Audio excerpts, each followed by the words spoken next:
Today we're building a roller coaster for Butterfly Garden, and it's exciting because it's an upside down coaster. I figure the first coaster of the park should be a wild one, right?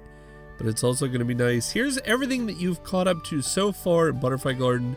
If you're new here or you really haven't tuned into the series as of yet, no fears. I will do a recap each episode. We started out with this entryway, which I think is just wonderful looking. It has a nice gardening feel. It's still decorated a little bit for Christmas, but it's getting there. It's a work in progress. I haven't got around to taking it down. Then we built this wonderful little villa over here on the right, which is right inside the park. That episode was a lot of fun. I got to try out this style where I'm a little more relaxed and not as, hyped up. And then you didn't get to see me build it, but I built a Gelato Treats, just a little food shack there inside the left-hand side of the park next to these two wonderful rides, which are some of the first attractions in the park. And then there's this hill up above there where I think today I want to work on this coaster. And you can see the Ferris wheel gives incredible views of the entire park. And you can sort of see a little bit of a feel for how the park's going to be laid out in the future. No spoilers though, of course. So we're starting out here on top of this hill, and I thought it'd be great if I had a coaster that just immediately went right into business. It didn't take any time to climb a lift hill or tease you or anything. It just went right into the business. And I figured, why not go with the largest loop of the coaster? And one thing, if you've known me for any length of time, watched my style, the way I build things, I do not shy away from the sightlines over pathways. I think that doing so is a really cool way to hype people up for the ride and to give people that maybe aren't comfortable riding the ride a little bit of ambient atmosphere, some kinetics above their head, beside them, all around them. It's just, I think it's a great thing that parks do. There are some parks that obviously do it better than others, but yeah, I digress. Getting to the coaster itself here, I kind of wanted the layout to be super simple. You'll see me take a little bit of a vanity ride there just to get a feel for the coaster. I really wanted a corkscrew, but A, I'm bad at making them by hand, so that wasn't an option. And B, the in-game options won't let you smooth them. They're predetermined to set up, and I've always kind of hated that, but it is what it is. There, I sort of started to get the general layout in place. I think, a helix, but I made it interesting. It turns upside down halfway through the helix. And, a little bit of terrain matching to the coaster height. I thought that would be a great idea. A bit of a flip, like a barrel roll, right out over there. But then that started to be really janky, so I thought, no, I'm going to make it an airtime hill. Just something to give your belly a tickle, make you go woo, up and over. So then I got to work on the pathing at the top. And let me tell you what a butt this pathing was being. I mean, a butt. I have no words for how frustrated I was making this part. I even tried flattening, and I thought, okay, that kind of works. And then if you notice, if you really look right there, I'm completely out of space for queue line stuff. So I dropped the land all around the entire hill. Well, at least on that side, and that kind of works to my favor later. You'll see that it kind of works really well, but there again, I ran into nothing but frustration putting down this pathway. It's always difficult when you're trying to do something complex in shape and size, and I get it. There was probably other ways I could have gone about this, but I sort of blobbed it. And I made it work, and then I worked on pulling on the points and stuff, and using flat edges and whatever else I could do to kind of make this work. And there I started to go again with frustration into this, just this walkway here. But in the end, it got there. No worries. I'm always fairly relaxed. I don't let the game get under my skin too much. I try to chill and just play, and every challenge is welcome, really. So here we go with the sides of the pathway, which I think is a cool effect. It really does give it a more complete look. It gives it a little more, I always say it gives it a little more reality, because it's a big heavy concrete staircase. It needs to have a big heavy support underneath it, and there it is. And I kept it interesting. Looking around here for decals just to see what I could put. I have specific ones in my mind, but I have this laziness where I don't want to type the word I'm thinking of. And I don't know where that comes from.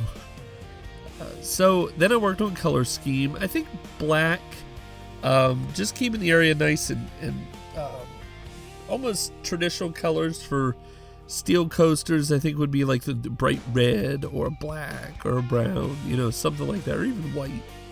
Whirlwind was white. My first upside down roller coaster was Whirlwind, and it was white. Currently, I believe it's in the Dominican Republic, if I'm remembering correctly. Then I turned to Tega 3D's pathing system, his 2M pathing system. This stuff is absolutely amazing. If you do not have it from the workshop, go get it. Tega is a easy to find person. He's a genius when it comes to Planet Coaster 2. And I'll tell you what, you're never going to be disappointed with this pathing system. It snaps nicely together, and even there, where I had a little bit of a about, you know, how do I get this in here properly? Yeah, his default pathing is clear, but I was just like, nah, this wooden stuff can help cover up the area where I struggled there, and it looks okay, so I went with it. And then the trusses just need pulled around and extended down that came with the stairs. And it gives it that reality. You know, it needs to have things underneath it to support it. Some foliage comes in. And anywhere where you see a rectangle, there's like 2 rectangles in one place, 4 there in another. I didn't really go too hardcore in explaining it. Here's one that I'm messing with, but these are building foundations. I will install buildings on these as we go, and then next video, which theoretically should be next week, next video should show you a recap of what I did there to build that, because much like I did here, there was a lot that I built that you didn't see. It's off camera because I play every day. But if I recorded every day, I'd have more footage than I could ever use. Little Loop is the coaster name I went with. I struggled a lot with the name, not gonna lie, but we got there. And then you have these fantastic lamps. And I know the rest of the park has torches, but parks can have different lighting in different places. It's totally okay. But yeah, I went with all these nice touches, like the colors. I like to get off those yellows that the game seems to default things to, the yellows and the greens. No offense to them, but there's an entire color palette. There's a rainbow of colors to work with. So it's something that I really enjoy doing, is recoloring to make it a little nicer. And then I just terrain painted around, put some wear and tear on the edges. Iron Maddie taught me that a long time ago. And then put down the benches and the lights. I shrank the lights that were going to be on the queue line, and then turned these to full time instead of just at night. Put in a little more foliage and some terrain paint to break up the sameness. And then I got to work on the coaster station. I was originally going to end the video here at the coaster station, but then I thought, no, people that are following this are going to get upset with me if I skip the roof. So I do not like putting roofs on my coasters. It's something that I just do not like, and a couple of my friends from other games can tell you, I don't like putting roofs on most of the buildings I build in games. It's like the last thing I want to do. I don't know why. I'm putting some rocks around for texture. And then a little bit more trees. Once I start to play with the area and figure things out, I realized another thing people could notice if they're watching me build this is there's no safety for guests. And that could get called out. So I've been dying to use these cones. I don't know about you guys, but I love a good cone. And I actually had like a blueprint one that was made out of simple shapes, and it kind of looked dumb. So I'm really glad they have cones now in the game. That's, I think, in the Toy Box pack. Yes, here we go.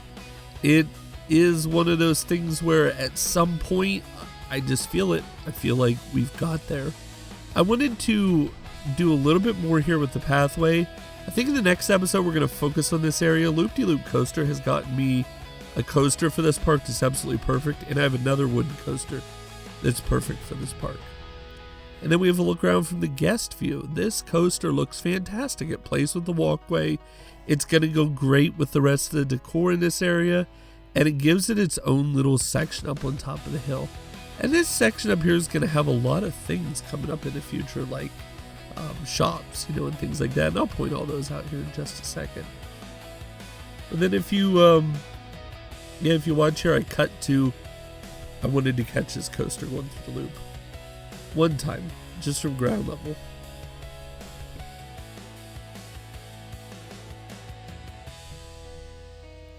And then we head up the stairs. And it's fun because the coaster kind of plays with this stairway, or is least visible from the stairway as you travel up to that area. And I didn't want that area to just be about the coaster up here. Like I said, there's going to be some eateries and stuff. There's the little loop entrance.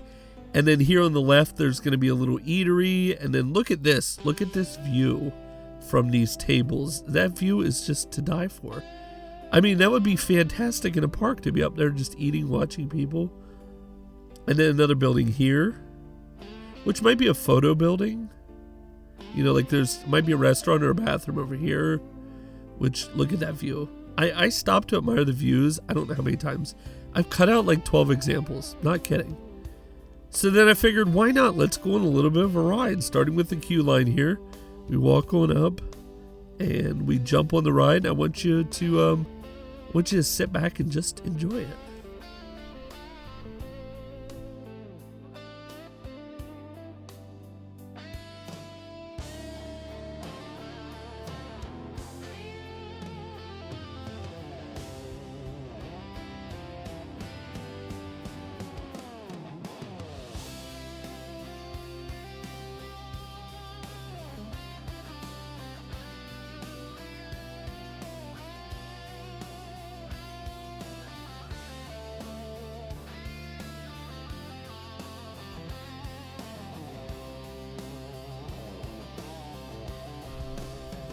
Alright, that about wraps it up for this episode of Butterfly Gardens. If you like this, please leave a like on the channel. If you're new here, subscribe so you don't miss anything. And please, as always, comment below with your ideas. You never know when they're going to make it into the park. If you want to catch up on all the episodes of this, I have them popping up on the screen right about now sometime. So check them out, dig into them, and YouTube, some of these are even set to just what YouTube thinks it wants you to watch, and I couldn't disagree more. See you next time.